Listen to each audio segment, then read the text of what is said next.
विषय गणित, subject mathematics, गणित का जादू, मैथ मैजिक। कक्षा चतुर्थ, क्लास फोर्थ, पहाड़े और बंटवारे, प्रेजेंटेड बाय भारती वर्मा, तनुजा रानी।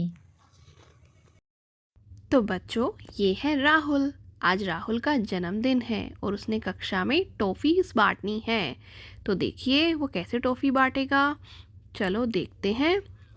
आज राहुल की कक्षा में 10 विद्यार्थी आए हैं और उसके पास टॉफ़ी का ये पैकेट है। वो हर बच्चे को 2-2 टॉफ़ी अगर बांटता है तो अब आपको बताना है कि उसके पैकेट्स में से कितनी टॉफ़ी खर्च हो जाएंगी। चलिए सीखते हैं कैसे।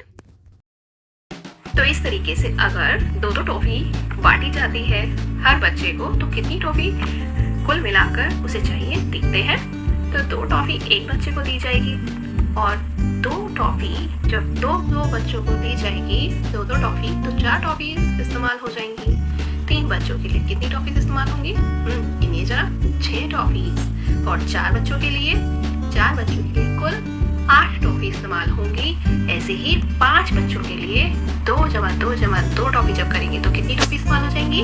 10। और जब 6 बच्चों के लिए 2-2 टॉफ़ी दी जाएंगी तो कुल मिला के कितनी टॉफ़ी उसकी बढ़ जाएंगी? 12। और जब 7 टॉफ़ी बांटी जाएंगी, 7 बच्चों में टॉफ़ी बांटी जाएंगी 2-2 तो कितनी टॉफ़ी इस्तेमाल होंगी? कुल 14। और 8 बच्चों के लिए जब 2-2 टॉफ़ी बांटी जाएंगी तो कुल मिला के देखिए जरा गिनिए कितनी टॉफ़ी इस्तेमाल होंगी? कुल 16। और 2-2 टॉफ़ी जब 9 बच्चों में बांटी जाएंगी तो 2 + 2 + 2 + 2 करके जब सारी टॉफ़ीज़ आ जाएंगी तो कितनी टॉफ़ी बनेंगी? 18 टॉफ़ीज़। ऐसे ही 10 बच्चों में 2-2 टॉफ़ी जब बांटी जाएंगी तो देखिए गिनिए मेरे साथ कितनी टॉफ़ी बढ़ जाएंगी? कुल 20 टॉफ़ी। तो इस तरीके से अगर 2-2 टॉफ़ी बांटी जाती है तो बार बार जमा करने से अच्छा क्यों ना पहाड़ा याद कर लिया जाए 2 का। जैसे बीच में से मैं आपसे पूछूं, अगर 5 बच्चों को 2-2 टॉफ़ी दी जाएंगी तो कितनी बटेंगी? 10। बिल्कुल सही। और 10 बच्चों को 2 टॉफ़ी मिला के यहाँ पर कुछ सवाल दिए गए हैं। इसको हम आसानी से पहाड़ों के माध्यम से किस प्रकार से हल करेंगे ये हम आपको अभी समझाएंगे। तो पहले हमें क्या करना है? पहाड़े देखने हैं। तो देखो ये है 3 का पहाड़ा। 3 एकम 3, 3 दूनी 6, 3 तिया 9, 3 चौक 12, 3 पंजे 15।